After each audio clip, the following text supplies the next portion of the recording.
Greetings and welcome to the United States Transhumanist Party Virtual Enlightenment Salon. My name is Gennady Stolyarov II, and I am the chairman of the U.S. Transhumanist Party. Here we hold conversations with some of the world's leading thinkers in longevity, science, technology, philosophy, and politics. Like the philosophers of the Age of Enlightenment, we aim to connect every field of human endeavor and arrive at new insights to achieve longer lives, greater rationality, and the progress of our civilization.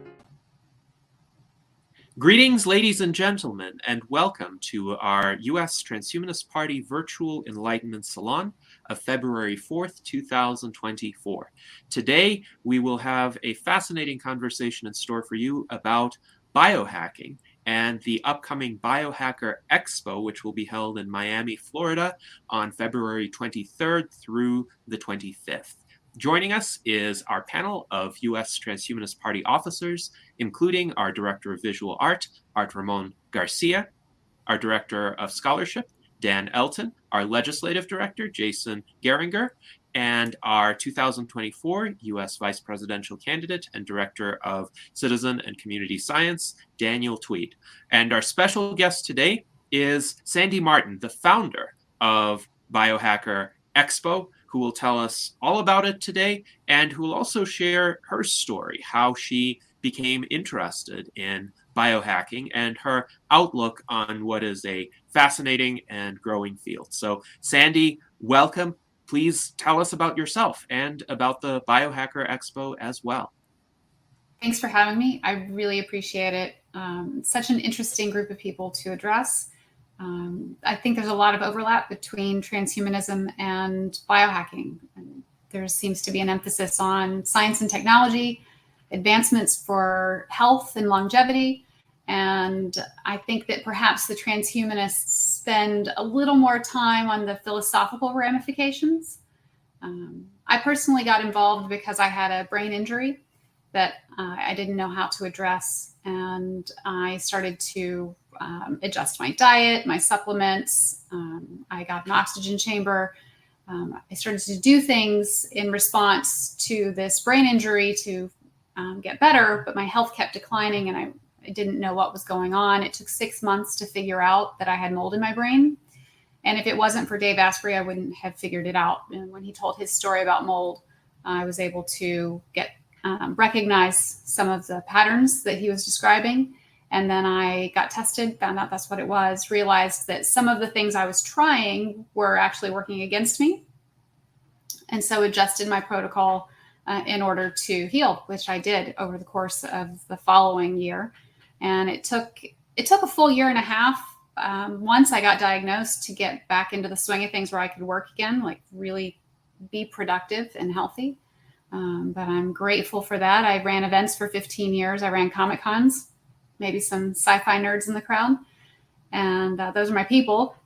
So I feel at home if that's among the audience here.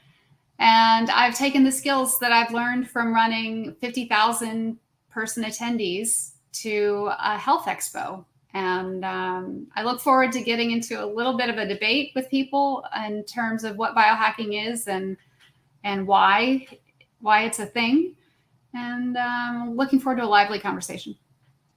Excellent. Thank you very much, Sandy. So the Biohacker Expo can be accessed online at biohackerexpo.com. That is where people can purchase tickets for February 23rd to the 25th.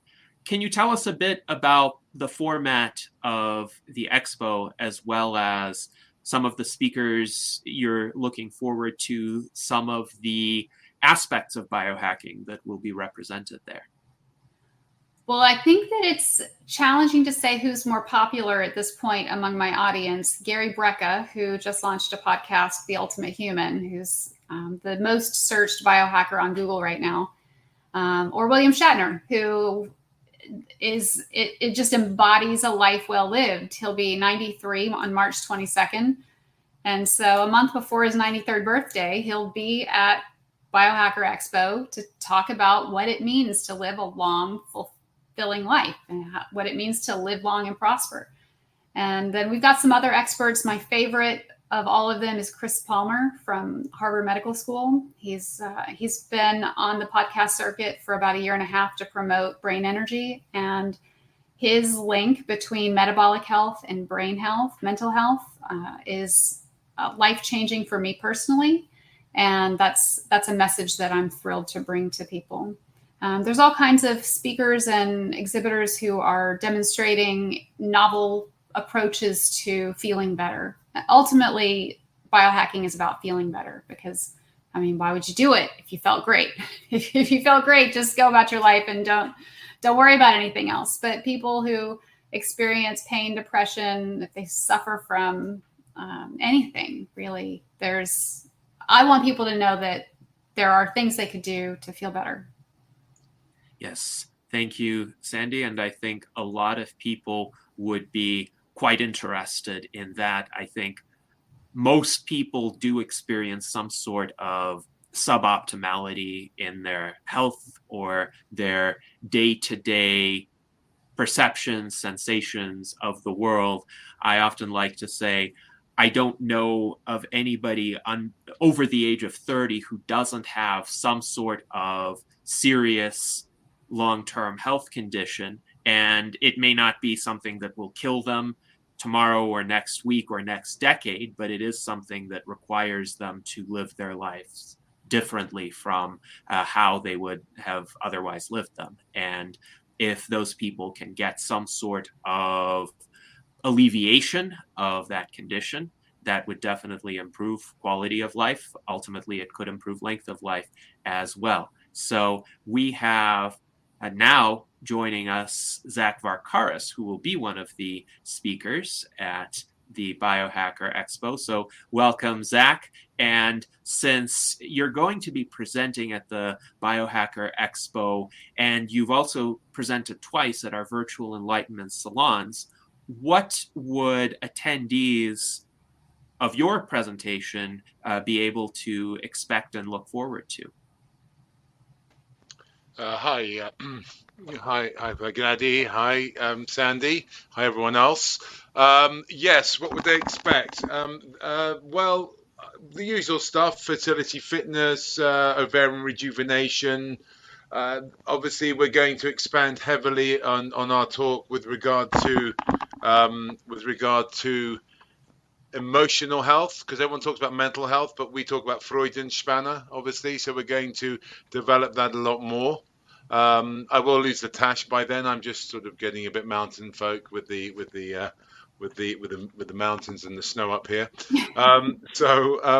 The long and the short of it is that's what we'll do. But I actually have a question for you, Sandy, because if it's okay. I've seen the list of people, and some of them are amazing and really cool. I actually would like some of them I really want to meet. But why have you got Captain Kirk, William Shatner on the? Why him? I don't understand that. So, in addition to him embodying what it means to live long and prosper, because I believe that he does, I think that it's exactly. But isn't that Spock? Isn't that Spock? Live long and prosper. It is, but it's the Star Trek ethos. Oh, right. Okay. And I think it's important to connect people's aspirations to their own lives. And so in the Comic-Con business, I've seen people be celebrity obsessed. And I want to take that and direct it back towards themselves. If seeing... Normally when people go to see William Shatner, it's Star Trek related. It's Comic-Con related. It's something nostalgic, which is wonderful and beautiful, and it connects people to a sense of joy within themselves. But I want to take that and I want them to realize that there's more and that he has lived and accomplished. I mean, from a space traveling icon on TV to actually going to the edge of the atmosphere himself at 90, that's something that people can then look at and say, oh, well, perhaps I could do a little more. If Mr. Shatner can do it, then maybe I can do it. And that's what I'm hoping to do. And I also hope to connect this fan base that is a lot of what Star Trek featured kind of came true. I mean, the flip phones and so many technologies that they fictionally portrayed. Yeah. I don't know if it's just that the techno nerds made things to look like they did on Star Trek, or if it's because it was inevitable. But in either case, science fiction is emerging as science fact as we grow and evolve and push boundaries. And so I think people who love science fiction are likely to love what it can do for them personally. And I think that William Shatner embodies that as well. Right. I see. Oh, that's interesting. I mean, I like to say that when we can't explain something, it's magic, and when we can, we call it science. It's one of my sort of, lines. And with regard to, thank you for having me at the Biohacker, and I'm looking forward to it. I actually spoke to one of the other speakers this morning, who's based in the UK, who's coming over about that. And one of the things is that I think you're very right that we're going to show people ways that they can improve their quality of life without spending a fortune. That's basically what it's going to be. And obviously, yes, there's layers. So it's a bit like going on an airplane. You're all on the same airplane. Some people are going coach, and some people are going business, and some people are going first. But we're all flying that direction, and you're all still you can still choose whatever you can within the budget you have. And that's what we're going to be about. Very much Austin Bytech at that talk, and writing it at the moment. But I'm interested to meet William Shatner. I want to know, is he really as bad as they portray him in the movies? Is he that much of a prima donna, or is he quite cool? I don't know. But he's quite cool, but he's also a 92-year-old man. And right. If you were to have thousands of people pulling on your attention in a day, it would be challenging to stay on. Right. And so I think sometimes people don't recognize the toll it takes to be present for thousands of people in a day, which he does every single weekend at Comic-Cons all across the country. Right. Okay. Yes. And at 92, that is impressive to be able to maintain that kind of schedule. He definitely looks younger than 92.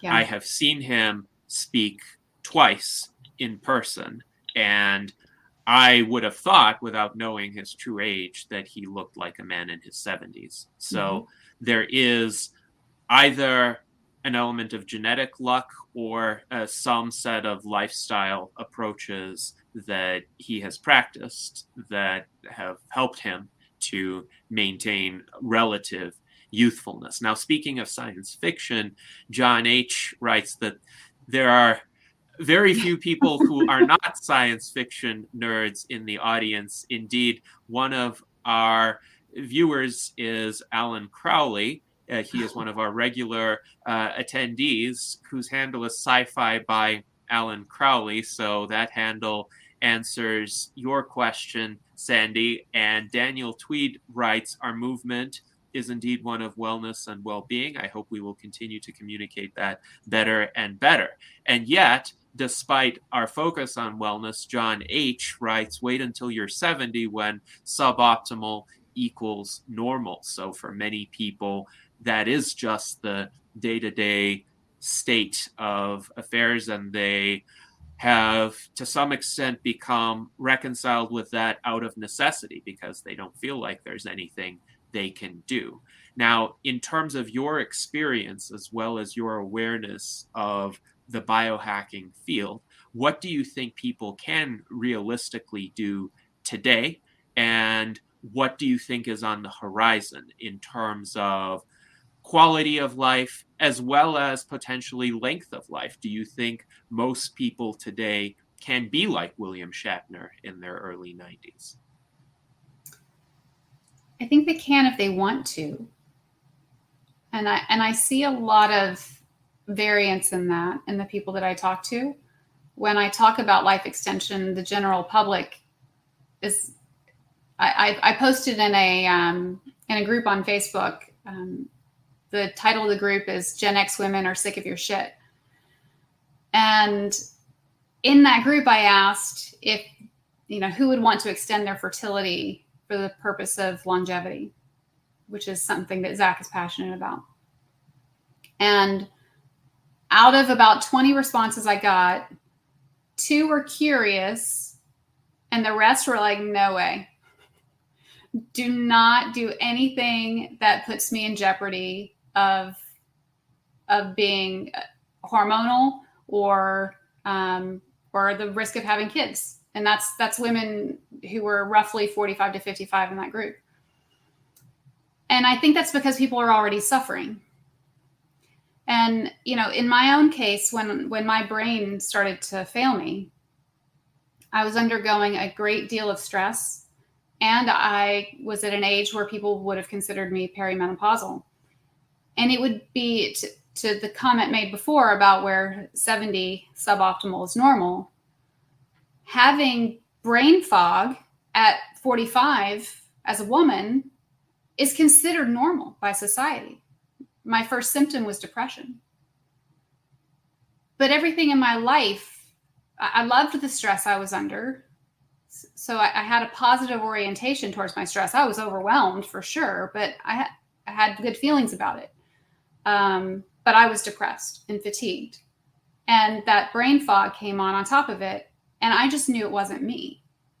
But we're so quick to say it's all in our heads. We're so quick to call it normal. And that to me is what biohacking is really about. It's about the freedom to look at it differently. Because it doesn't matter what you do, whether it's adjusting your diet, your supplements, your light exposure, your sound exposure, your fitness activities. It doesn't really matter if you don't have the discernment to say, you know, this is not normal for me, and I don't accept these suboptimal feelings, and I'm going to do something to feel good again. And I think that William Shatner has an orientation towards ignoring pain. And so he's got shoulder pain and hip pain, and he kind of hobbles when he walks, but he doesn't think about it. And by not putting his mind on the pain, he's able to keep going. And that desire to move forward is probably the most effective form of life extension there is. Yes, that's quite an interesting observation. And our friend Rudy Hoffman writes that unfortunately Spock, that is Leonard Nimoy, is dead permanently, but Shatner is still alive, and he is the embodiment of the Star Trek ethos. So indeed, he continues to essentially break new ground for a person of his age, and he continues to be intellectually active. He continues to have a sense of meaning and purpose in his life and persevere despite difficulties. It's interesting because I had an experience over the past year, really between August 2022 and August 2023, when I had long COVID, and I essentially worked my way out of that condition through the equivalent of graded exercise therapy, except I did it on my own, essentially by monitoring my heart rate when I was doing exercises, especially running, and targeting certain heart rates while I was running until I worked my way back up to my pre-COVID pace. And there are no medically accepted treatments for long COVID that would be cures, but I suspect that a lot of the symptoms have to do with an autonomic nervous system dysfunction, and the autonomic nervous system can be re-regulated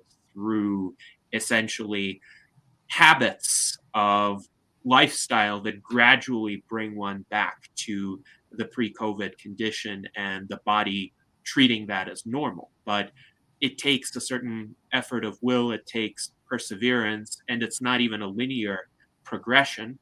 Sometimes there can be setbacks, there can be periods of time when one experiences, let's say, a worsening of the symptoms, but one still has to persist through it.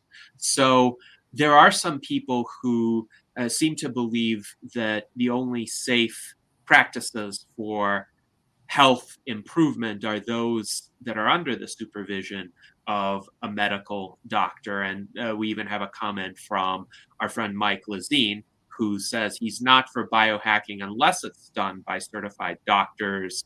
And he mentions fields like cybernetics, but he says he would never biohack himself. But maybe there's a different understanding of what biohacking means by someone like Mike Lazine as compared to how you articulated it. So, how would you respond to that kind of outlook? Well, I have so many questions for Mike, and so I don't know if he'll be able to respond in the chat, but I,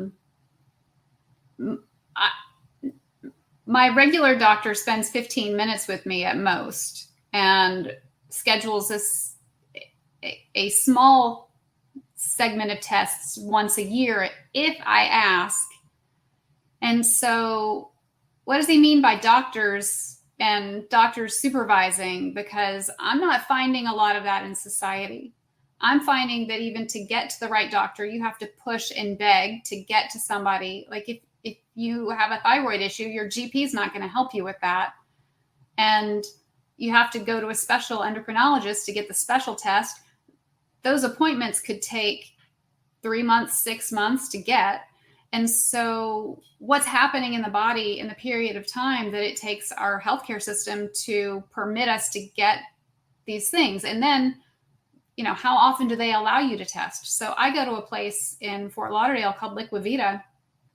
They test all my hormones, all my nutrient levels, all of my growth factors and hemoglobin levels. And it's 18 pages of test results.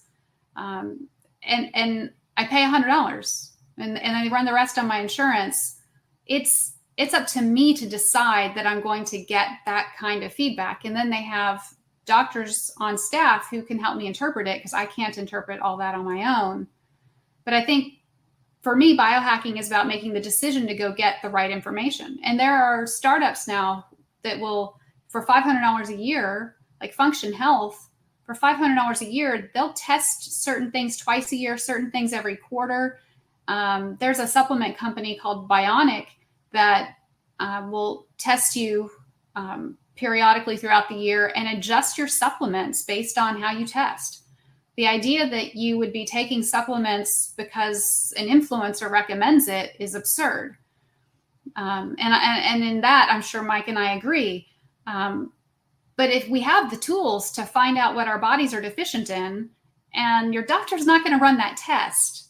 And so go get the test. And if you're more comfortable with your doctor's interpretation, take it to him. But I bet you he doesn't know enough about nutrition to give an intelligent answer because it just wasn't taught in medical school. May I add in, just type something in there? Because obviously this is something I'm part of. I'm one of those companies that offers, or our team offers things related to fertility and longevity and biohacking. I mean, biohacking, the name itself it doesn't sound very good, does it? I mean, you're right. hacking away. But in terms of biohacking, the way I view it is you have a right especially in this country or in the first world, mostly in the North American continent, you have a right to do with your body what you want. So if you're dying on the bed, you don't have to take the medicine they give you, but we blindly follow a doctor. Now, I'm not saying doctors are bad. They're not. They're brilliant. But the thing is, they have rules and regulations they fit, and one size does not fit all. That's just the reality. And even it's a few sizes fit, most of the population, but it's still a few sizes. So we've had, and I can't go into details, but we've had one or two of our candidates or patients who had Lyme's disease. And ironically, the same doctor that was for one of these people was the same doctor that my daughter had. For Lyme disease. Now, he was supposed to be a world-leading expert. I'm not going to say names or anything like that, but he wasn't. He isn't. And when this person came to us, I said, well, actually, you should look at this, this, and this. And we had a team of scientists working on it. And lo and behold, it worked. Now, it's not because that doctor's bad. It's because he has rules and he has to do certain things a certain way, which I respect and you have to do. You can't just go, oh, well, let's just take this pill and see what happens. But very often, with biohacking and things like that, it's understanding, it's know thyself, number one, be willing to address thyself, number two, and then be able to seek advice. And then there's the big one, which is caveat emptor, buyer beware. You have to decide which one you want to take from that. But that's very important. And I think that now what we're realizing is that you're bound by so many rules and regulations that it's up to you to make the decision. Who said freedom was easy? It's not. You have to have the choice, and that's the choice. So I think giving people those options is the biggest key. And again, without meaning to sound denigrating of the influencer scenario, a lot of influencers say, I tried this and I did that and it was great. But what we do with our patients is they do a full genetic test, they do a full gut biome test, they do a full blood test, they do a full bone density test. And those four things, between how you analyze that, obviously we have the ability to analyze it, that gives you the ability to give you the next 15-year roadmap for the rest of your life, or for the next 15 years, rather, not the rest of your life. That's a short amount in the way we're terming, but seriously, the next stage. So sorry, I didn't mean to interrupt, but I just wanted to give you a heads up on how I feel. Speaking of genetic tests, I just got my full genome sequenced, and one of the results showed that I have very little propensity to have good heart rate variability.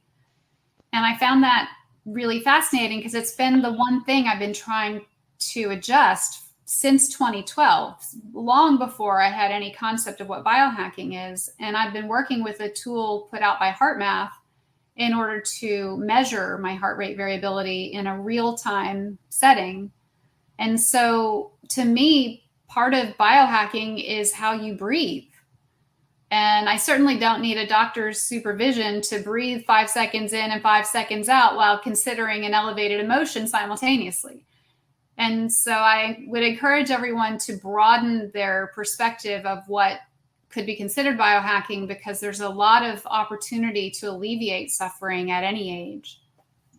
Yes, and I think this seems to be the root of the difference with Mike Lezine, because the next question he posed was, explain what is biohacking, what does it cover? Is it just people who do self-implants? And I think your answer would be a resounding no. Our friend Alan Crowley of the Sci-Fi by Alan Crowley handle wonders, how is biohacking different than physical augmentation? I think that would be a good question to answer, because it could shift the perspective of someone like Mike Lezine if it's communicated that biohacking isn't just implanting chips or magnets or other devices into yourself. There are other approaches to biohacking that could involve diet or lifestyle or supplements or exercise. So how would you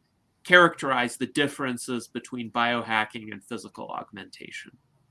Well, I think that the term biohacking, coined by Dave Asprey, who was an early tech entrepreneur in the early days of the internet. I think his first claim to fame was that he sold the first item through e-commerce ever sold. And so he had a hacking mentality, which involves getting into a machine and adjusting it in some way. And so when people hear the term hacking, it's natural that they would think of that. But I don't think Dave even believes that that's what biohacking is. And so it's not about adjusting the physical body with technology. It's about enhancing our physical and mental well-being through any means. And I think breath is the first thing, followed perhaps by light. I mean, one of the best things we can do is to get early morning light exposure and sunset light exposure in order to reset our circadian rhythms. The modern lifestyle has adjusted we're in a constant state of adaptation. And it creates all these forms of stress on our bodies, because we're not oriented to this blue light naturally. And so, wearing silly yellow or red glasses at night when you watch TV is a biohack. That's a way to adjust what's coming in so that you can sleep better. And I'm going to tell you, if I wear red glasses at night for an hour before bed, instead of staring at my screen, I get a half hour extra deep sleep, and that's through an Aura ring that I track my sleep with. And so I think that it's anything that can adjust the outcome of our physiology and our mental health. And it doesn't have to be like a device or a technique that gets in, right? Like it can be nutrition and air and light and sound. Mhm. All right. So would you agree with this characterization, again from Alan Crowley? Is biohacking simply using one's body better? Say it's using one's mind to help their bodies feel better. All right. I think that's a broad question. Um, yeah, I don't think it's just the body. I think it's about well-being, and perhaps there's a leaning towards that being a physical reality. But I believe we've got an electromagnetic field that we can measure 3 feet around the body, and so I consider that as part of the world that I'm biohacking too. Yes, and certainly one can have an interesting discussion about the mind-body connection and the extent to which the mind can influence the body, as well as what are the limitations of that. So that would be fascinating to explore. For instance, I do think there is a mind-body connection when it comes to recovery from long COVID. I am a lot more skeptical about whether that can help, say, recovery from cancer, because cancer is just a very, very aggressive physical phenomenon, and you need to kill it with some very aggressive techniques as well. So that may be a good conversation to get into, but now let's go to Dan Elton for his question. Yeah, thanks. Well, I have a couple comments actually. And sorry, my voice is a bit sore, but just recovering from a cold. But yeah, I feel like I should weigh in here a little bit too, because I had long COVID, which we've just actually, Gennady and I and a bunch of us have discussed on this show before. In my case was actually quite severe, where I essentially was incapacitated for, roughly 5 or 6 months. And I had to take time off from work, and took about a year to recover completely. But what I realized is that there are a lot of limitations to our current medical understanding and scientific understanding, especially when it comes to complex, multifaceted illnesses and being able to treat them, and also anything that involves the brain and the body connection. Yeah, we just have a poor understanding of. So, what I would my kind of philosophy or advice would be always go to see a medical doctor first, because I strongly believe in evidence-based medicine and scientific approach, but also realize that they don't know everything. And also, like you said, they have very limited time to spend with you, and they're not going to be able to understand everything. So that's where I do see now. I've actually changed my thinking, and I do actually. I used to be like narrowly always thinking that everything had to be scientific evidence based, and now I've changed my thinking a little bit and realized that for a lot of cases, you run into the the limitation of current mainstream medical knowledge, and in that case, it actually makes sense to go and try different things and other see a lot of different other types of experts, if that makes sense. So that's like how I would approach health in general. But anyway, my question was really, you mentioned that you had a mold exposure. You believe you had a mold exposure. I think that's really interesting. I was curious, what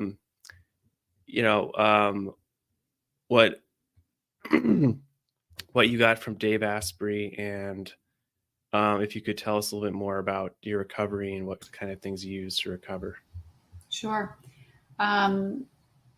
What my brain stopped processing sequences over the course of about 2 weeks. And I was alarmed and immediately went for a brain scan. I guess I immediately started watching YouTube videos trying to figure out why I didn't feel good. I encountered Dr. Amen, the Amen clinics, and then I went for a SPECT scan. I found someone in town who would do it. I shouldn't have done that. I should have flown to Atlanta. I should have gone to the Amen clinic. They didn't perform it properly, but they did capture in one of the slices of the scan what appeared to be a toxic pattern based on, I took Dr. Amen's brain coaching certification course in order to understand how to read my scans. I later learned that just the way they performed it, it made it look like I had bumped my head. And that was because they did it with my eyes closed. They just didn't do it properly. But when they looked at the midsection of the brain and it wasn't affected by my eyes, it showed a toxic pattern, but I haven't lived a toxic lifestyle. Very rarely drank, didn't do drugs. There was no reason for that. And so I was puzzled, but I just filed it away. When I was listening to Dave's book, when he talked about how he figured out he had mold, I don't know if you guys know his story, but he used to be 350 pounds and dedicated his life to transforming his body so that he could be strong and healthy. Tried a bunch of things that didn't work before he figured out what did work for him. But part of that equation was to detox. And by talking to Amen, he found out that toxic pattern could have been caused by an environmental factor like mold. He got tested, found out he had it, and then he detoxed. Once I heard that, then I went for a urine test and found out I did have dangerous levels of mold in my body, and that the oxygen chamber was probably not the first thing I should have done, because when you hit mold too hard, too fast, it fights back. And my first doctor, speaking of mental health, I found a functional medicine doctor covered by my insurance, and I went to her. She's the one that gave me the mold test. She gave me this handout that said in all caps, "You must have mental health support to get through this." She gave me a drug that aggressively started to kill the mold. And I had suicidal feelings for the only 3 days of my life while I was on that drug. Mold fights back. And thankfully, I went to take that drug the next morning, and I went, "Oh, you're new," and then didn't take it. And I talked to her later that day, my doctor. I talked to her later that day, and she said, "I told you you'd need mental health support to get through this." And that's a load of crap. Because when you do something to the body that causes that kind of a reaction, it's not fair to put it on my emotional regulation when it's the drug causing the reaction. And so I stopped seeing her. I found another doctor who could take me through a slow, gentle process. There are all kinds of things that can help you detox mold: aloe vera, chia seeds, chlorella, activated charcoal, binders to hold on to it and pull it out of your body. But one of the best things I did was to go to sound baths. The vibrations from gongs, I know that it helped my peripheral nervous system. And I feel like it helped my brain too. I don't have a way to measure that for my brain, but I didn't have sensation in my toes because of the chronic inflammation that the mold caused. The symptoms are very similar to long COVID. Both are chronic inflammatory conditions. And so when I went to the doctor who really started to help me, he put a tuning fork on my toes and I couldn't feel it. And on my second sound bath, I could feel my toes again.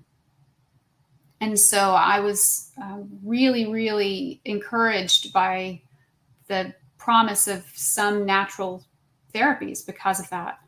I used microcurrent. I got a dog. My doctor told me not to exercise. And I thought that the good doctor told me not to exercise. It's like, how can you just not exercise? What, sitting all day is going to help me feel better? But I didn't have the energy to move, but I would do it for someone who needed me. And so I got a puppy. and he's wonderful, and he really helped me through it. There's the other thing that I think is really important, the neuro-linguistic programming. Have you guys heard of that? Yes, this is particularly in relation to long COVID and Phil Parker and all of that. Yeah. So my doctor explained the importance of that, explained how chemical sensitivities kind of go hand in hand with mold sensitivities. And it's probably, I would imagine, with long COVID too, because it's that chronic inflammation. And he said the number one thing I could do for myself to get better would be to not identify with my symptoms at all anymore. And I think he underestimated my willingness to go there, because on the next visit, when he asked me about my symptoms, I laughed. I was like, "What are you talking about?" And he goes, "I need you to tell me what your week was like. What were your symptoms?" And I said, "You told me no symptoms. I don't have anything to report." And he's like, "Well, you must have had something that you observed." And I was like, "You told me no, and I took you seriously, and I don't have anything to report." And I think that's an important aspect of getting better. I think that's why Bill Shatner is doing so well at 92, because I think he doesn't identify with his symptoms. Yes, the way I came to a similar conclusion, because the way I would think about it is that that essentially what I actually wrote a pretty long blog post about this, that your brain is constantly modeling what's going on in your body. And so what's been shown, like with chronic pain, about 50% of these patients with chronic back pain, when they do an MRI of their back, that it's perfectly normal, everything is healed. But because the brain still thinks there's something wrong, subconsciously it creates the pain. And so I think some of long COVID is something similar, where there's a subconscious system that is thinking you're still sick. And so it's generating the fatigue. Now, I want to be clear, not all of it. There's also like persistent virus, Epstein-Barr virus, like a lot of things going on with it. But I think in some cases, it's this brain issue, essentially. And so and it's subconscious, but I think when you consciously focus on your symptoms, it kind of reinforces that whole system. That's how I think about it. And so it's really interesting. And also, neuro-linguistic programming, honestly, is, in my opinion, a bit like pseudoscientific, but it is interesting that there is actually a randomized controlled trial that showed that it helped teenagers with chronic fatigue syndrome. So there must be something to it. It's not all. I want to just tell our audience, because I know we have a lot of hardcore science people that probably listen, and some of this stuff might seem a little bit woo, but there is something to it, I would say. And it's really interesting listening to you list all the different things that you found helpful. Well, to the hardcore science people, I would say that thoughts are electrical impulses. And the nature of the thoughts that we allow to course through our bodies affects our hormonal regulation and our stress response.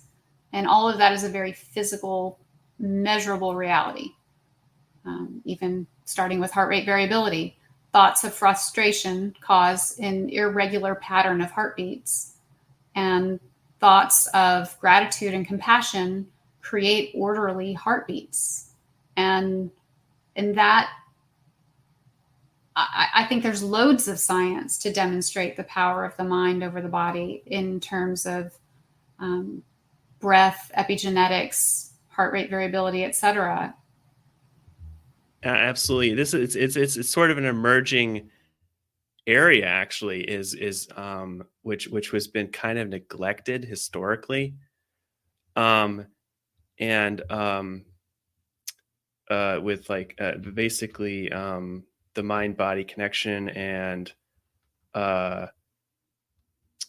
some of this is being researched now in like, functional neurological disorder and like pain reprocessing and different things. But yeah, it's super interesting. And the other thing I wanted to say, I guess, is before we go on to other people, is I like how you're broadening the term biohacking.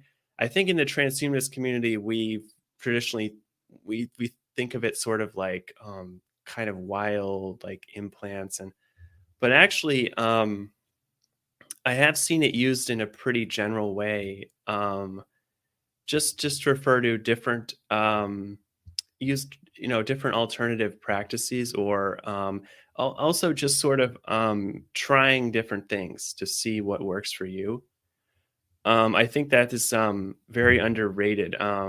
There's a blog post I read about which talked about luck-based medicine, and there was a person who had a stomach condition or bowel condition, and what they determined was they just had to try. There was no doctor that had like the answer to it. They just had to try a lot of different things until they finally hit upon something that worked.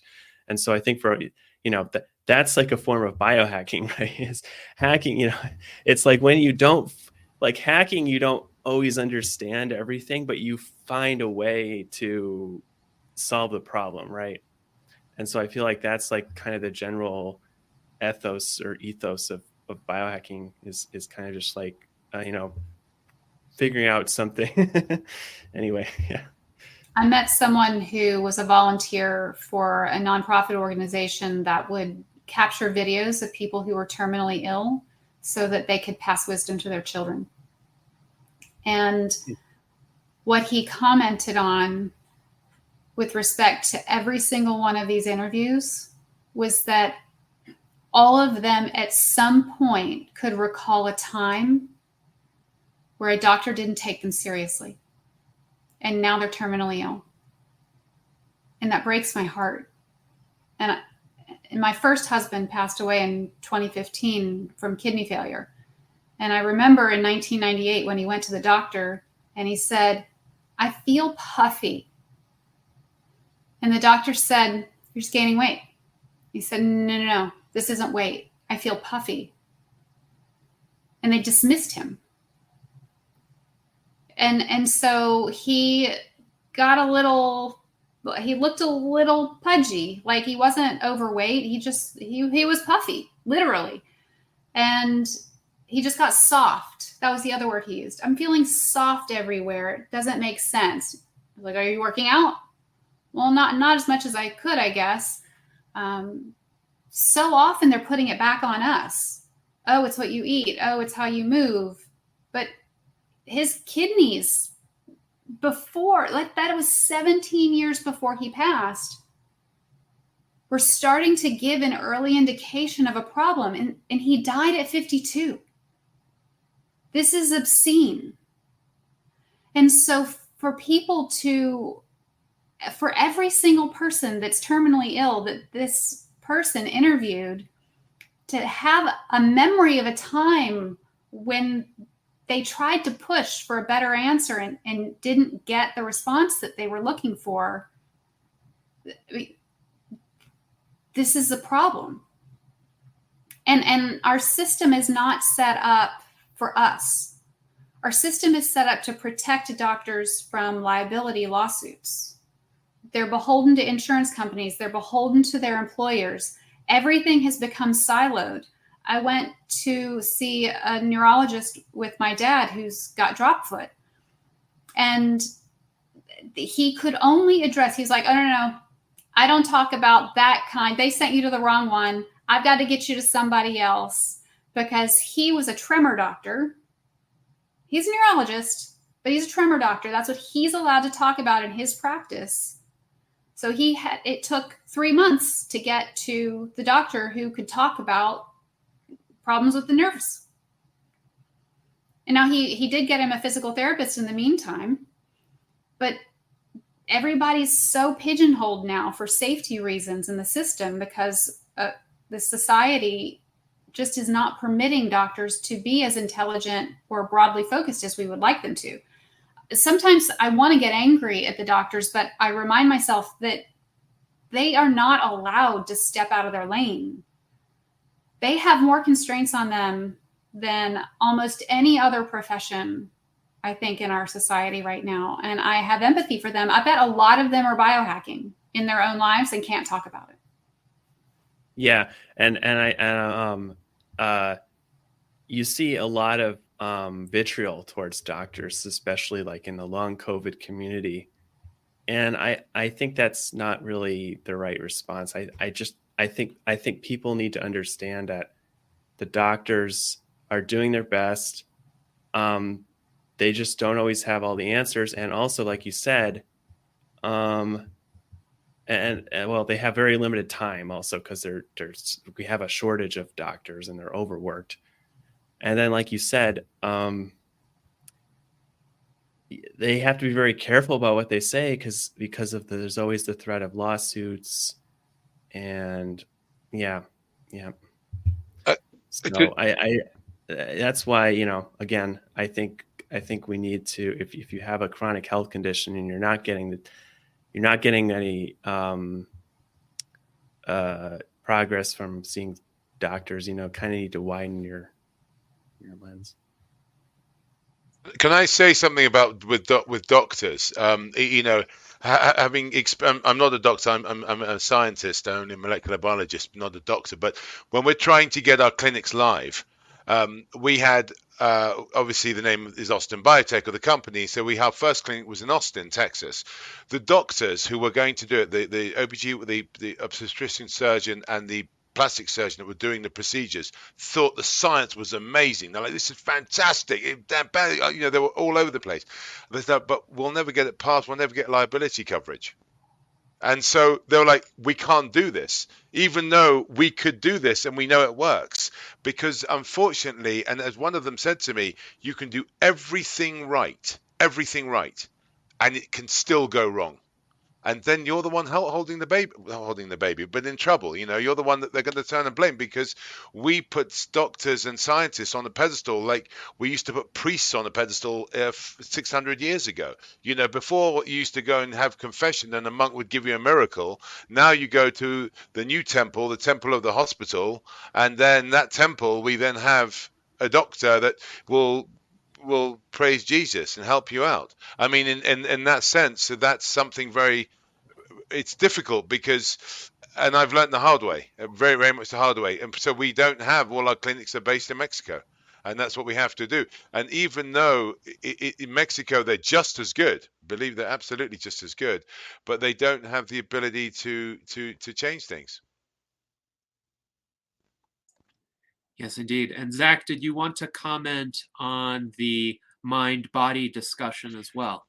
Absolutely. So, by the way, Sandy, you're doing a great one here. You're getting everyone talking, I just want to say. But so in terms of the mind body, one of the things, Dan, that we talk about in our group is we don't believe in just mind body being separate, mutually exclusive.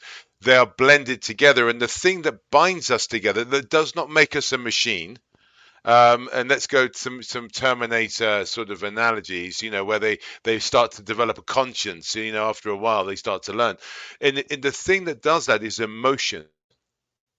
And emotions are the things that determine the blend between mind and body. For instance, we could be watching someone die, and you would say you would have a positive reaction because that person ran over your brother in a car accident, right? But I would be devastated because that person pulled out my brother out of a fire.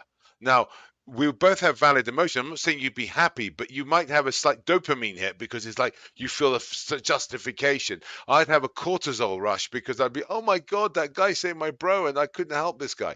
So they're emotional reactions. They're not mental reactions. They're not intellectual reactions. They're not physical reactions, but they have physical expressions that therefore cause certain illnesses. Now, the reason why I say that is what you were saying with scientists is you have this situation where we don't know what the limits are of the effects of these things are. We do know that we've seen this, and we have studies with our small sample sizes of people that are affected by emotion, and we focus solely on sexual function and reproduction because that is best bang for your buck of keeping you alive. And so when you look at that, it is a form of augmentation, but it's not physical augmentation. It's not putting a chip in your head. It's like saying, as Sandy was saying, I've motivated myself because I got a puppy. What was the puppy? It wasn't like a miniature pincher, was it? Like a stress dog or anything, was it? No, it's Maltipoo. Okay, multi-poo. Okay, what's a multi-poo? It's a Maltese poodle mix. He looks like he's really cute. Okay, so a multi-poo. Okay, you could call it peas as well, I suppose. Okay, so so you have a multi-poo. So that dog makes you feel good, right? So it gives you purpose in life. And very often when people die when they get older, specifically when they get older, is because they lose a sense of purpose and meaning to their lives. And that manifests itself in a physical way, and that is emotional. It is not mental. It's not logical, because that makes no total logical sense. Why should I even give a damn if that guy died? Because he'd already saved my brother. So who cares? Why should you care? Or why should you care if he died? Because he'd already killed your brother. It doesn't make any logical sense, but emotionally it does. And that is where I think people are not looking at this, because, as we say, we call it Freudenspanner, and it's that emotional aspect that makes us human, or transhuman, or whatever human, cishuman, that kind of thing. So that sort of thing, and I think there is something. And back to that, there are other things like vibrations, breathing, electrical charge. So each millivolt, 76 millivolts of energy go through a nerve at every pulse. So it would make sense that there is an electrical charge. There is the whole electromagnetic spectrum that has an effect. How we interpret that is where things start to get a bit like hocus pocus. I'm selling you snake oil. This bottle will save your life, but no, it doesn't do that. And the other thing with breathing is oxygen, again, helps you heal. That's why when people have tendon injuries, it's very hard to heal because there's no blood flow to the tendons. And then the third part is the vibrations you're talking about, where obviously when you go to absolute zero, nothing vibrates. Bang, period. So any form of vibration afterwards is something, but how you again interpret these three things are very difficult to do. So that's why we have unfortunately siloed ourselves into sexual function and reproduction, sure, and aesthetic maintenance, which is skin, but that's quite a large bang for your buck. That's a pretty good bang, and it's like, that's pretty much most of the endocrine system. So that's as good as we can get it. So I just wanted to comment that, because it's when you hack that, it's understanding the hacking. And likewise, when you're talking about doctors who don't listen to you or don't understand, one of our co-founders, she went to hospital and they were checking out, she discovered that she had asthma, but when they checked her out originally, they said, "Oh, you're fine." They did a VO2 max test on her. She's 5'2". She's 105 pounds, and they just said, "You're just a standard, 40-year-old woman." But they didn't realize that she used to be a former commercial deep sea diver, so that had oversized lungs. So because they hadn't asked that question, they didn't know that actually her performance was way below where she should be. Because when you look at this, she looks like a normal woman. The fact she can hold her breath underwater for 6 minutes is like incredible, but you wouldn't know that. So they didn't. Those are questions that doctors, again, like you mentioned, Sandy, don't have time to do, because they just have to make judgment calls and triage you at that moment in time. And that's where biohacking comes in, because if you come in aware, like she's a molecular biologist too, so she can say, well, actually, those figures are wrong. My lungs are like 4.7 liters or whatever they were. So then they went, and then they looked deeper, they discovered the problem. So by being a biohacker, or by being someone who is bio-aware, or bio-libertarian, maybe we should call ourselves. So we take that point, and so when we go to a specialist or professional, we have the ability to offer more information in a way that someone who is ignorant doesn't work. I just saw bio-individualist. Yeah, we could be that bio-team player. There you go.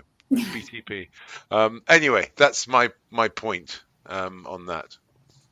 All right, thank you, Zach. And Rudy Hoffman says, I think I like this Zach person trying to tease out the emotional component of our experience. Rudy also notes that with regard to doctors, they tend to want to work from established science rather than anecdotal stories. So they need a large volume of information about a particular condition before they can draw any generalizations or make any recommendations about it. But sometimes individuals experience symptoms that are quite weird and unusual and singular. And that is where perhaps some different approaches may yield better results. Rudy also writes he has had no less than 3 so-called anti-aging doctors, none of whom were very credible in his view. So there is this caveat emptor concern as well, and people need to be careful about making sure that the advice that they get or the practices they undertake are actually relevant to their own situations and will alleviate their symptoms. Now, Jason had a few questions. I think one of the questions was kind of answered in the course of our conversation. Do you ever get people arguing about what qualifies as biohacking? Well, that's about a third of our chat right now on YouTube. And he also wonders, are there some who think that supplements and similar kinds of approaches don't count as biohacking? And it seems that that is a common misconception that some people have. One of the other questions was, would Inspector Gadget and Rick Sanchez be considered biohackers? So there's this whole spectrum. On the one hand, there are people who only pursue lifestyle or supplements. And on the other hand, there are people who are very inclined to use, let's say, gadgets for lack of a better term, but they're more focused on the interaction between man and machine and what that could bring about in terms of health or performance. And this does seem to be a very broad spectrum. And I wonder, for the Biohacker Expo, Sandy, would you say that people from all over that spectrum in terms of their approaches are going to be represented there? Yes, but I want to give a perspective that I think will help clarify why I don't focus on it being a specific thing you do to your body. Surgery would be considered a biohack. Antibiotics, a pacemaker for the heart. You know, we talk about Neuralink. We've got the first human trial for that this week with a brain implant, but a pacemaker is the exact same kind of a thing that's been around for decades.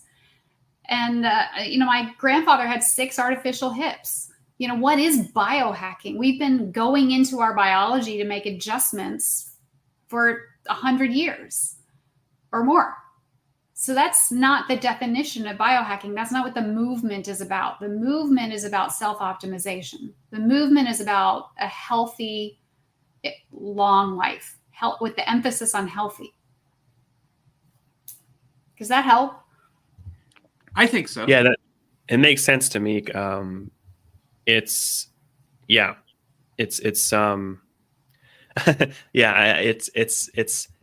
again, it's sort of there's sort of an ethos to it of I just looked it up here, and they say do it yourself. Yeah, taking your own initiative, and optimizing things instead of the conventional medical system, which is just focused on treating diseases that Yep. And I think the conventional system has effectively evolved to treat symptoms. And I welcome debate on that, but if what we're managing is symptoms, then we end up like my grandmother, who spent 10 years dying. And I don't want to live that way. I don't want to die for 10 years. And in some cases, yeah, that's good business, though. That's good business. Oh, right. Yeah. So every human being is worth $9.5 million, I think, standard US value. So that equates to $900,000 a year. So let's say the last 15 years of your life, that's $4.5 million, of business of selling you drugs. I mean, I'm not saying it's right or wrong. I'm just saying it is. And it becomes you look at like something like the when they have you seen that movie Bad Water or Dark Water about the Teflon in West Virginia? And so all of the DuPont family, they did all of the DuPont companies and all the connected companies with that, they made Teflon, and all the water went into, all the off run from Teflon went into the water, destroyed a lot of people's mental health. Having lived a very brief period in the area, um, that in that area, that I always thought there was something wrong with the water because there's so many mad people. And then I came across this story, which I think was now made into a movie. And when you think about it, the people that are making billions of dollars, that DuPont family, they all live in that area. They still drink the same water. So in many ways, they're still damaging themselves. They just don't realize it because they think they have a NIMBY, not in my backyard kind of thing. Oh, I'm fine. I'm going to be okay. But you don't know. So I think that's something, as understanding is changing a mindset, which is not as easy as it sounds. But we're obviously part of that movement, or it's how it is. Well, I think water filtration is a biohack. And I bet the DuPont family was filtering their water. Yeah. Without getting into specific details, they probably weren't in the way that you think they were, because there's different ways to filter that water, where it be, and also things like hormones in the water that you get from female products that emasculate men or reducing fertility. Well, do you think with a bit of reverse osmosis and a little bit of carbon, it doesn't work? You have to distill it at a certain temperature, and I guarantee you that most people don't distill their water. Guaranteed, they don't do it. All right, so let us take some more questions from our panel. Let's go to Art Ramon. Yeah, back between 2012 and 2017, I was having a lot of cognitive issues, and I was having, just issues with articulation. I lost a ton of vocabulary, and I lost my two canines, and didn't know what was wrong. So I was just trying all sorts of stuff, lots of B12 shots, nootropics, racetam.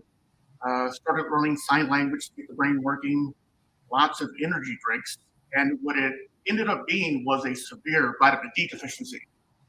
So, I've dealt with, the cognitive issues. And once I started taking the prescription grade vitamin D, the racetam quit working. It just had like no effect. And I didn't need as much energy drink. So my vision seemed to get sharper. And that was pretty good for a while until COVID happened. And now I have COVID long haul, and I've got a lot of the typical symptoms of like chronic fatigue, muscle fatigue.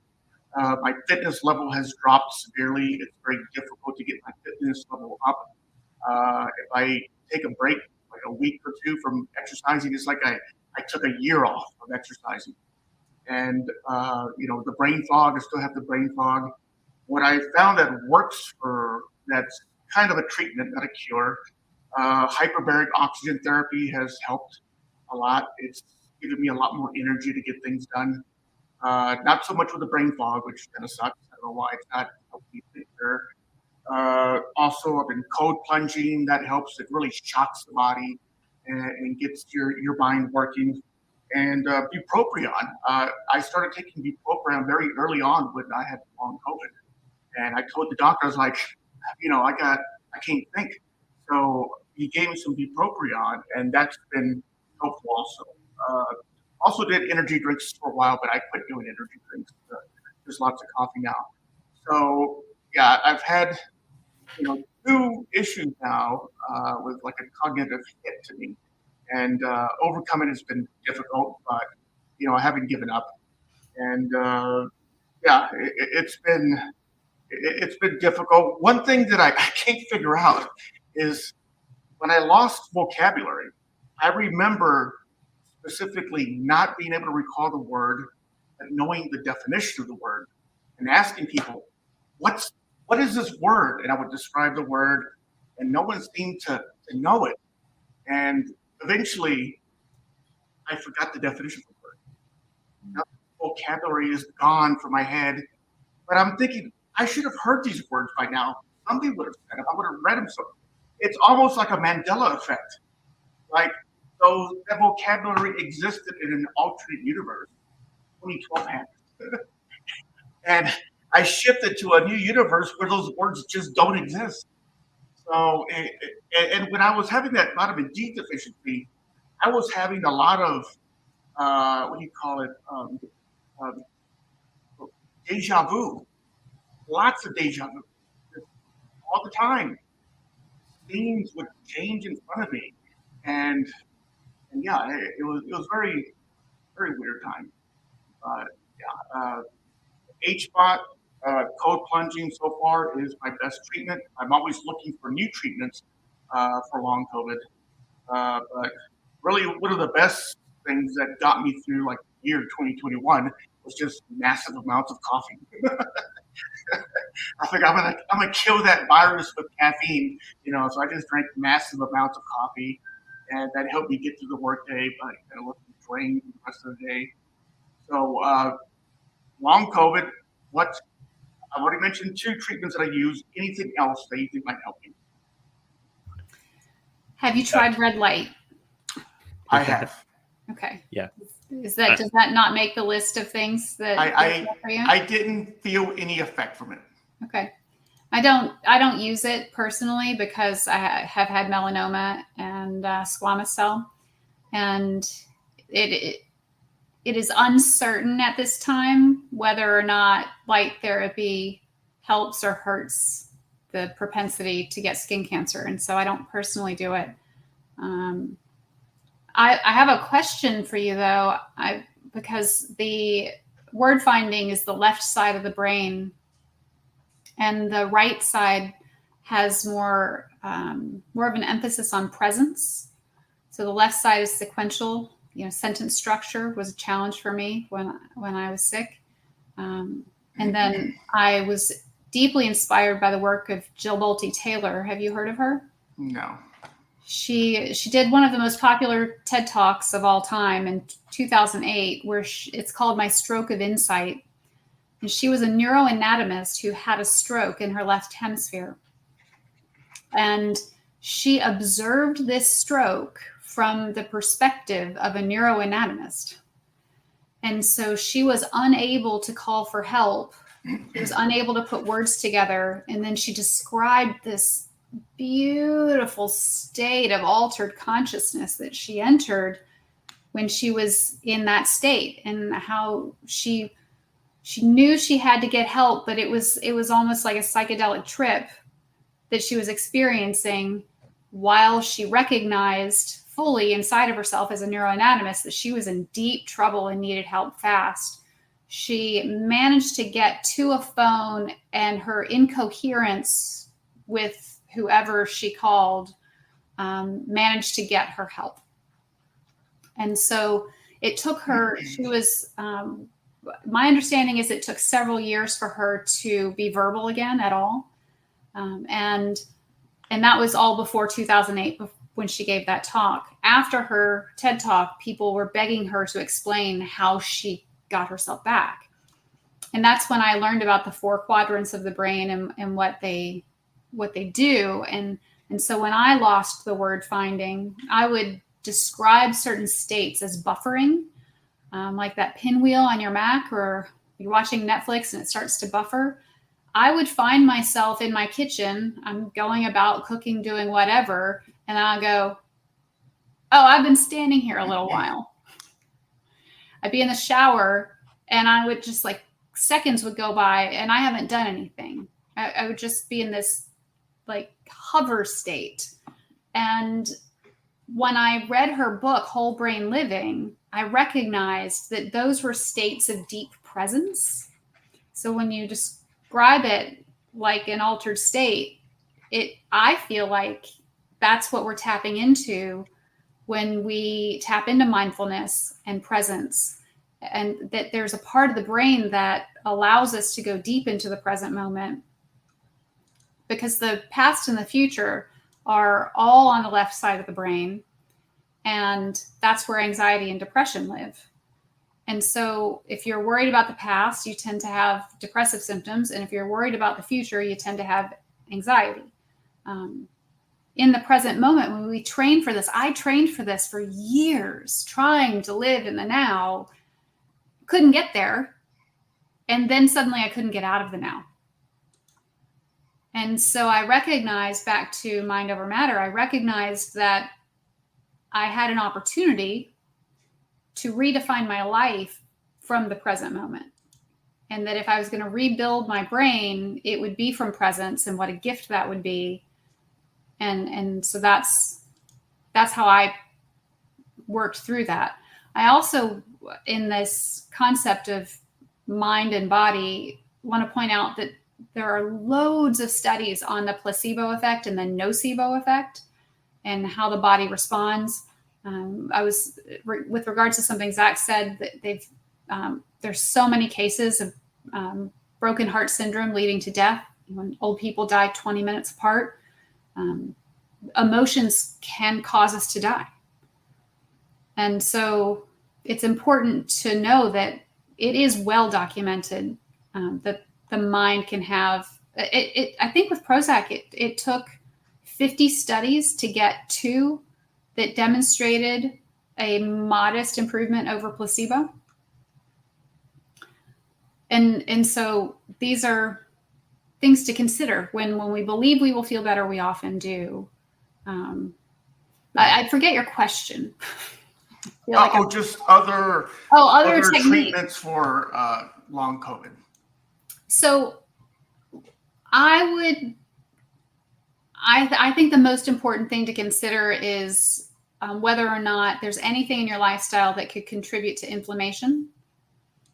And so that could be the types of foods you're eating, whether or not you're filtering your water. Are you eating from plastic containers? Are you getting a Starbucks cup? What's your exposure to endocrine disruptors? There are more things than we can wrap our heads around that can contribute to inflammation. And if, almost like testing for food allergies, if you could remove certain things from your diet. So if it's a Starbucks cup you drink out of every day, switching to a mug and seeing how that impacts your physiology.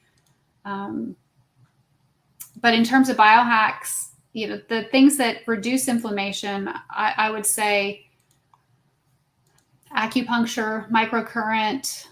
There are all kinds of things you could try. I don't know if you've tried either one of those. A sound bath, anything that, a yoga nidra, anything that can cause your nervous system to completely relax. They say an hour in yoga nidra is equivalent to 4 hours of deep sleep.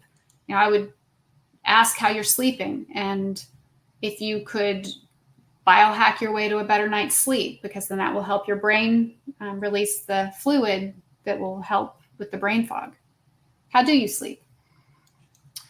Usually get like 7 to 12 hours of sleep. Do you track the quality? No, I don't. That's where I would start, because if you're sleeping 12, it indicates you might not be getting the oxygen you need at night, and that your body's trying to make up for that.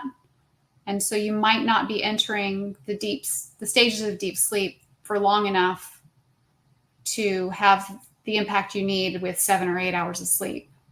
12 is actually, I did discover I was having a low oxygen issue. I got a oximeter that I can wear 24/7, and my oxygen levels were going as far down as 70% at night.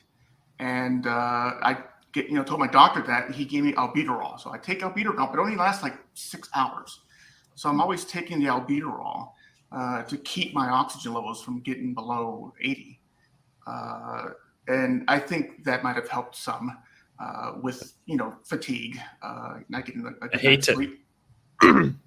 hate to jump in on this, but sounds like you need a sleep study.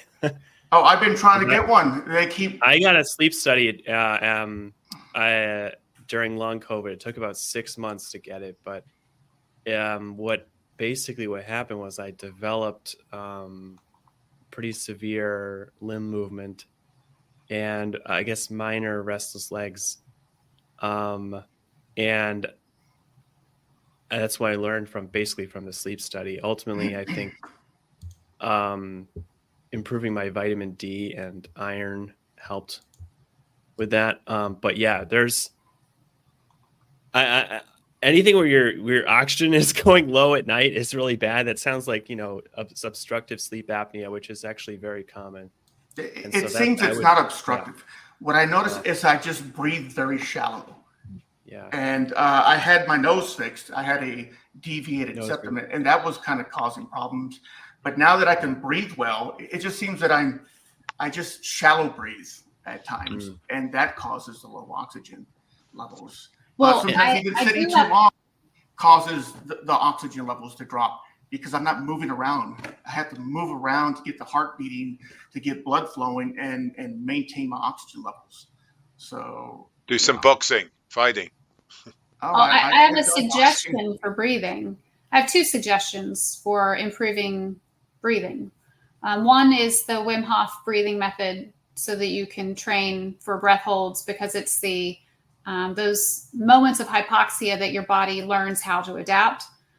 So that's the first thing. You can find simple YouTube videos for that. And the other is a device called the AeroFit.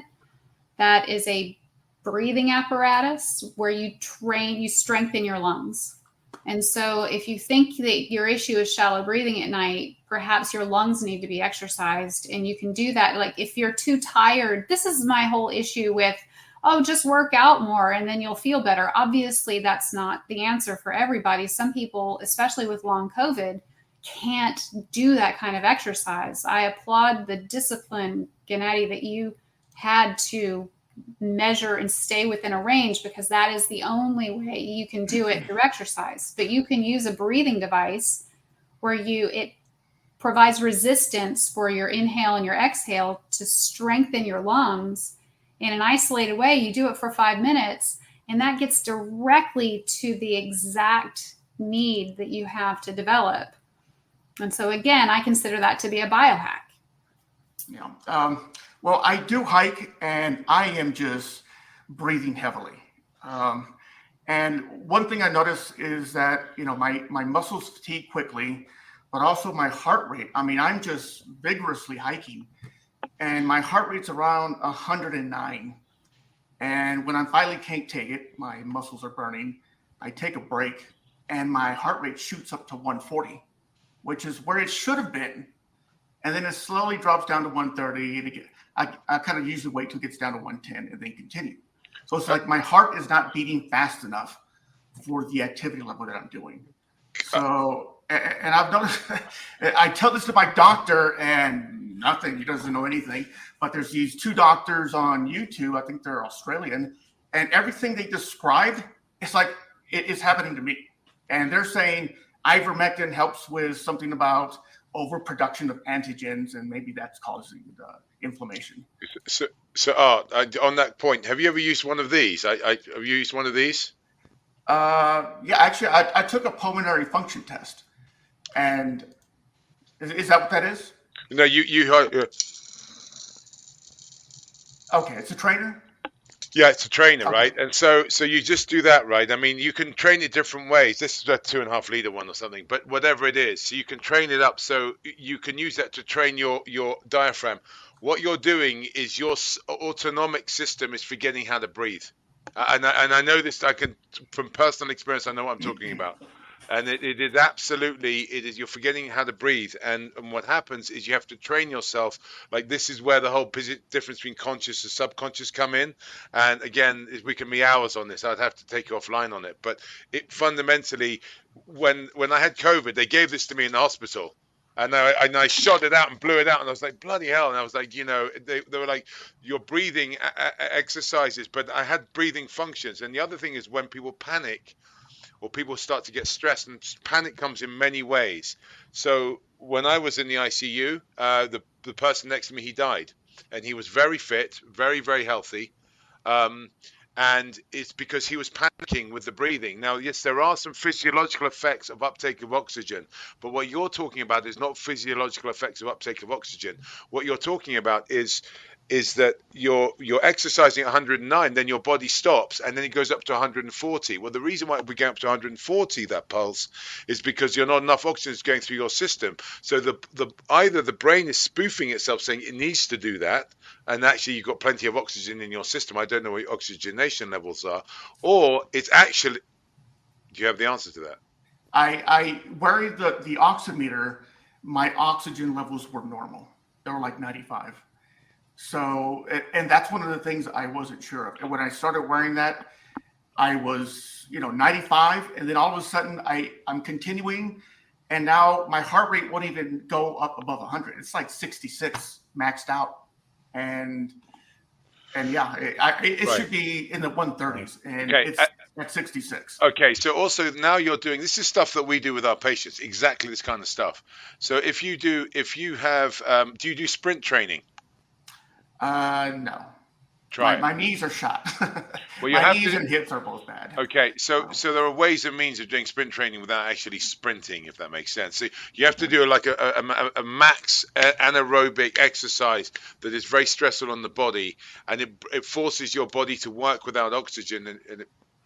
If I may, when I had those symptoms, I was diagnosed with POTS. I'm not saying you have POTS. I don't even remember what it stands for. But the opposite advice to give for POTS is what Zach just said.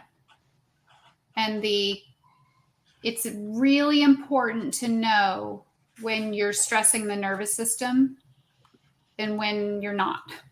So I maybe find a doctor who is familiar with that. Do you have any dizziness? Like, I can't diagnose you. I don't know. But these are just related things. No dizziness. No. When I was doing, because all of the advice to feeling better, a high intensity interval training, intermittent fasting, keto diet, I was doing all of it to feel better. And after exercise, my heart rate would go up, which is a definite sign of poor health. And so the goal now, I don't have that issue at all because I've healed the inflammation.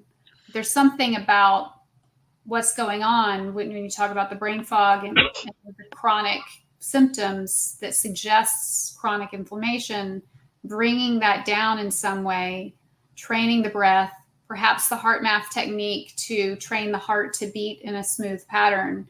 All of this can regulate the nervous system and bring you back into a state of balance before you push again. I wouldn't do intense training with those kind of results. Okay. Now, ivermectin. These Australian doctors were saying that ivermectin helps with some people who have a dysfunctional immune system, where they overproduce these antigens and causes problems. Have you heard anything about that? My opinion about ivermectin is that I understand that it's designed to treat parasites. And I know that the body is a host to all kinds of organisms, parasites, fungus, bacteria, etc. It's possible that there could be a fungus, bacterial, or parasitic reason for your symptoms. And perhaps that is a way to address it, but I wouldn't take a drug like that without knowing.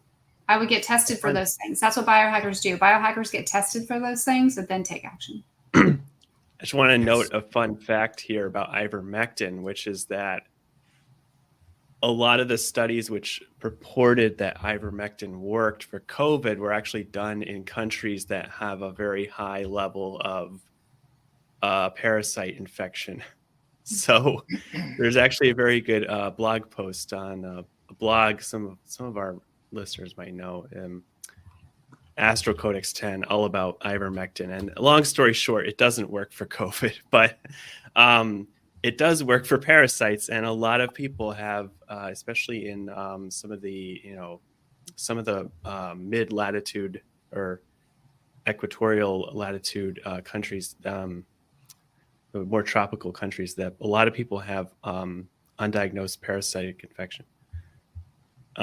Anyway. Yes, I mean, very we all have interesting. parasites, right? So it's possible it could help anyone with anything if they just have a slightly higher imbalance of parasites. It's like when you go vegan, you feel better. When you go carnivore, you feel better. Anything that shifts your body dramatically for 2 weeks causes a response. When you put yourself in an ice bath, you feel better, right? Any one of these things, if it's different from your norm, causes a response that can help you feel better. And I don't doubt all the people who said they got better because they took ivermectin, but I don't know that that means that it's because it was perfectly designed for COVID. It could be correlated.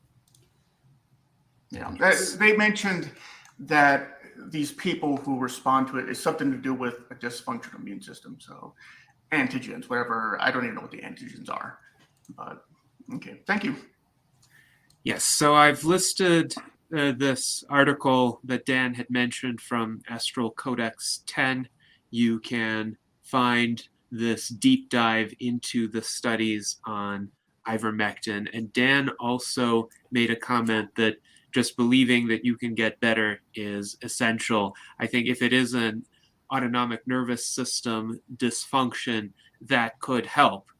Just essentially gradually getting to the point where you can perform more of your typical activities in a way that feels comfortable for you may be a path out of long COVID. Not right away, of course. It may take months or even years, but it can definitely help.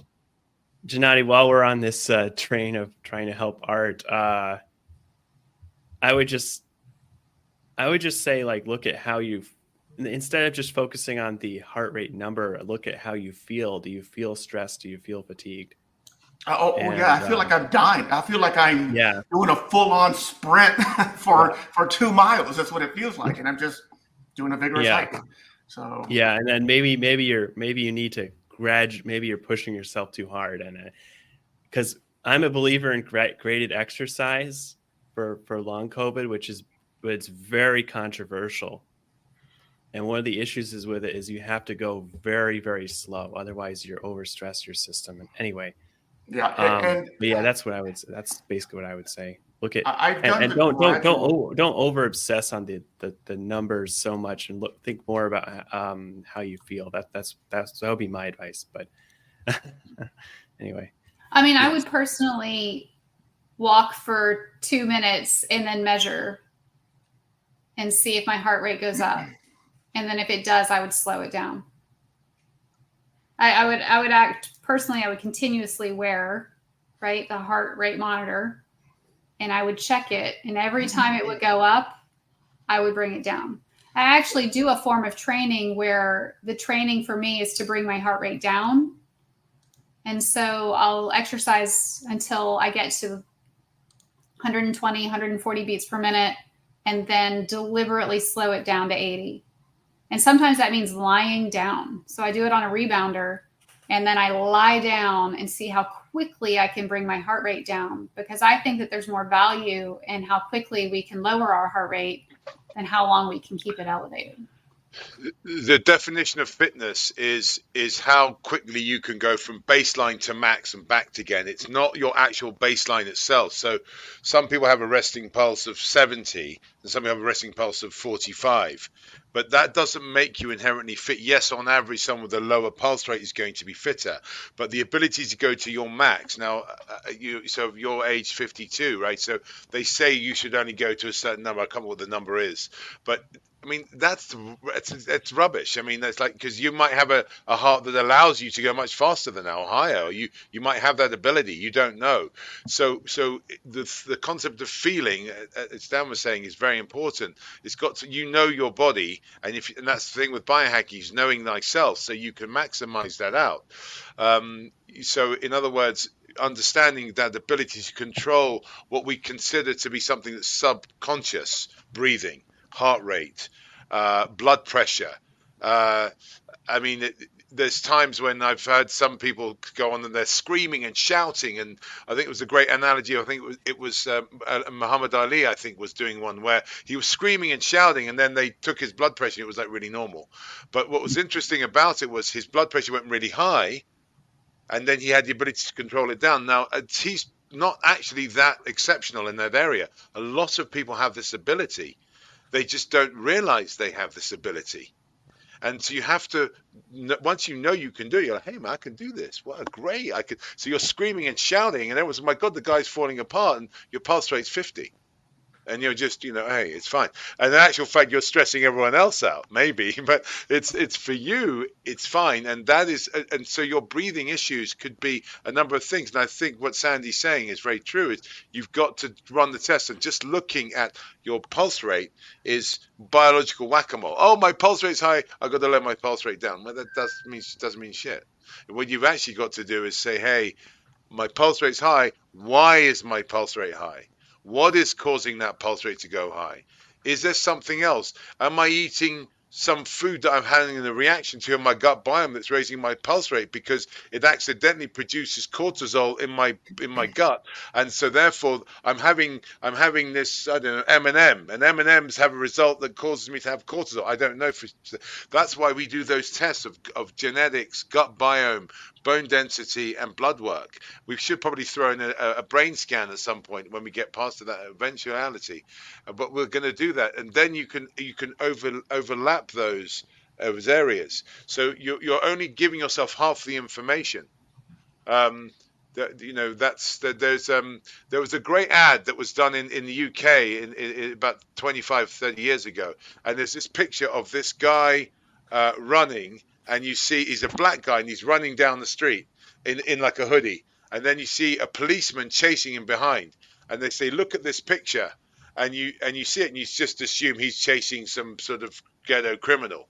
And then when they pan out the picture, you see actually they're chasing a criminal, and he's the undercover cop who's chasing this guy. So it's a perspective, and you've got to have all the information around to get that perspective. And that's why testing and understanding as much testing as you can is important, because without information, I mean, when we have our patients, we test for 9 months after the procedure. So we get all the information, and things have come up that we had no idea existed. We think we knew the answer. We didn't know half the answers. And now we're getting more and more answers along. So you've always got to get that ability to information, because you're only giving yourself half the information. Why is your heart rate going up to 140? I mean, it could be some other reason. It could be some pain in your toe, and your brain is going, oh, it hurts. And then you're getting stressed and you're producing adrenaline. You just don't know. You just don't know. Yeah, well, it's the muscles are burning. I mean, that's one of the conditions is my muscles fatigue quickly, and if my legs are fatigued and I keep pushing, well, they're just burning. So, but that's a symptom of inflammation, which you can take care of. I will add. I want to take some other questions too, but I will add that in that moment, in the elevated heart rate, the one technique that works for me every time is breathe in for 4 seconds and hum the breath out. So that vibration in your chest will soothe that issue immediately. And so, if you are having chest pains and we're at risk of having a heart attack, that's not going to resolve the issue. But if you're just having a nervous system issue and you're out on that trail in the moment, I encourage you to breathe in for 4 seconds and then hum the breath out for 4 seconds and repeat until you feel better. I promise you will feel better. Okay, I'll try it. All right, so let us indeed move on to some other questions. Daniel Tweet, please go ahead.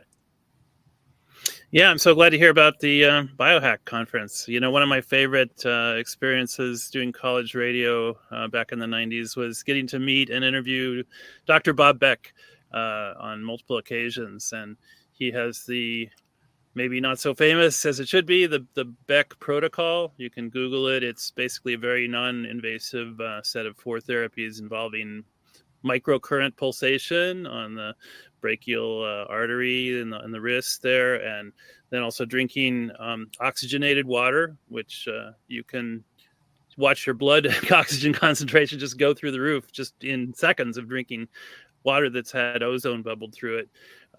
Colloidal silver can help. You don't want to overdo it on that. There's that argiosis, gray lady syndrome that you can get. And then the final thing was a pulsing of your lymph points, because your lymph actually holds a lot of toxins and pathogens, and the blood treatment pulsing will not address the lymph. So you need to take a hand wound magnet that you can make and pulse it through a strobe light, which incidentally, that's one of the patents that Dr. Bob Beck had, was for the strobe light. Just an amazing guy. It's too bad that he's no longer with us. But yeah, he was saying, take back your power, do it yourself. And I love that there's a conference for this. Is this the first one, by the way? It is my first one, yeah. Wow. I hope it really goes, because we're all biochemically unique, and these solutions have to be unique. And, just an attitude of gratitude sounds kind of cliched, but that's a very healing thing to have. And I just kind of wonder, the AMA sponsored this guy, Abraham Flexer, back in, I think, 1910 to go around and standardize all the medical education in the country. And they ended up throwing out everything that was not basically petrochemical based, treating the symptoms, managing symptoms with petrochemical derived pharmaceuticals, which, oh, what a coincidence. It was like big oil behind most of that pharmaceutical stuff. But I think that was an incredible, setback to medical wellness, health. My friend went to Thailand, lived there for 10 years, and she said, "Oh my God, you wouldn't believe it. There's people selling just any kind of, treatment you could think of just on the sidewalk. It's cheap. We don't want to go overboard to the quackery side of things. But, then again, the AMA has said that anything in terms of cancer treatment that's not radiation, surgery, and chemo is quackery. So they, by definition, said anything that's not those three things is quackery. So I think we do need to start with the least invasive thing. Do no greater harm is the Hippocratic Oath. Anyway, there's a question in there somewhere. But what kind of fungus was diagnosed in your brain? I guess mold and fungus are the same thing. And how do you think that you picked that up? I don't remember the names of the mycotoxins, as they're called, and I picked it up in my living environment. I called Florida the moist state. Oh. And it's just prevalent here. It's everywhere. It takes a very concerted effort in Florida to avoid it. Did you do a microcurrent therapy? I've heard you mention that. I did. Yeah, I used the Healy, and that was amazing in terms of results for me. Yeah, I know Bob Beck said one of the earliest treatments for breast cancer in the Sears catalog, you get these electrified needles that would go in the breast. And I mean, maybe that sounds like quackery now, but basically the AMA just threw out anything that was electromedicine, homeopathy, naturopathy, anything that didn't, fit the big money model. So, I hope these conferences really grow. And is there a big vendor room where people will be selling DIY kind of biohack stuff? Yeah, we have about 60 vendors, over 100 booths. Wow. Well, I hope the AMA doesn't rate it. But I guess it's okay to experiment on yourself. That's the loophole in the law. If you don't sell a medical device that's unapproved. Well, I don't think anything at the event is anything that's not approved for use in the United States. So there's a gray area here. Like, supplements are not regulated by the FDA, right? So that's an area where things are allowed. And a lot of the devices that are approved are even FDA certified as helpful for pain. One of the things that the biohacking community runs into is this issue with money in the FDA. And so a lot of people want to say that they're not going to do anything that's not double-blind, clinical trial certified, FDA approved, right? Well, vitamin C isn't. A lot of people still take vitamin C. And so every single person, I suspect, who says they won't do that, they won't do anything that's not FDA approved, is actually doing something that is not FDA approved. They just don't realize that qualifies as a thing. And so it's on a spectrum of considerations. And so what some companies are doing, like red light is approved for treatment of pain with neuropathy. Might help with blood flow too. So biohacking is almost like an off-label approach. It goes back to what I said about doctors are biohacking.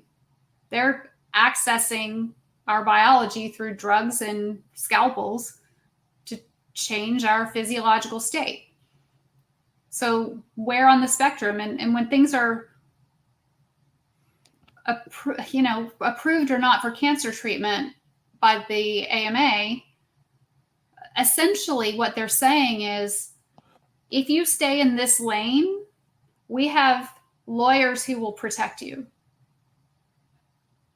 If you leave this lane, we can't help you. It kind of reminds me of, Tesla had to start their own insurance company because since the 1/3 of the car is this giant one-piece aluminum frame, the car is basically totaled, if you get in an accident. So, I'm getting an emergency alert here, probably about the flooding and the wind here, but I'll mute. Interesting. All right. Thank you to Daniel. And we have a few questions about the Biohacker Expo that I want to address. First of all, Ellen Crowley states that the $75 streaming ticket to the expo seems interesting. Can you shed some light on that option? We'll be live streaming the main stage during the event and taking recordings from the other stages. And so after the event, the recordings will be posted and all of it will be available for 30 days following the event. All right. Very good. And he also wonders, could you tell us something about the speakers on the main stage? So you have over 60 speakers listed on the website. Will all of them be on the main stage at some point, or will only some? Only some. People like Gary Brecka, Misha Tate, Chris Palmer, William Shatner. Some of these people will be on the main stage. Robert Lufkin. I think even Zach Varkaris might make his way to the main stage. So it's varied, but yeah, I would just say if you go onto the website and you click on the schedule, you can sort by room.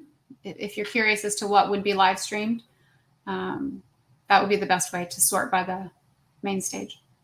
Very good. And anybody who is interested in more details about who is on the main stage can find them on the website at biohackerexpo.com. And Zach Varkaris also recommends watching a film on Amazon Prime called Surviving Supercons. So could you perhaps talk about that briefly? Okay. Do you want to talk about it? Well, you want to talk about it or you want me to talk about it?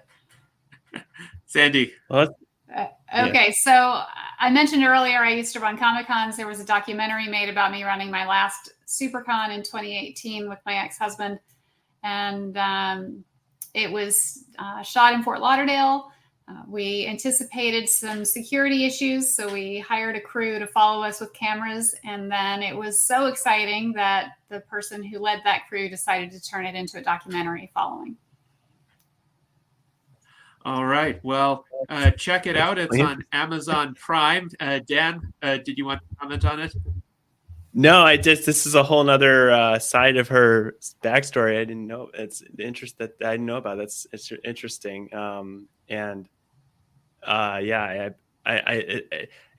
a lot of your experience, help you get all of these big name speakers for your first biohacking conference?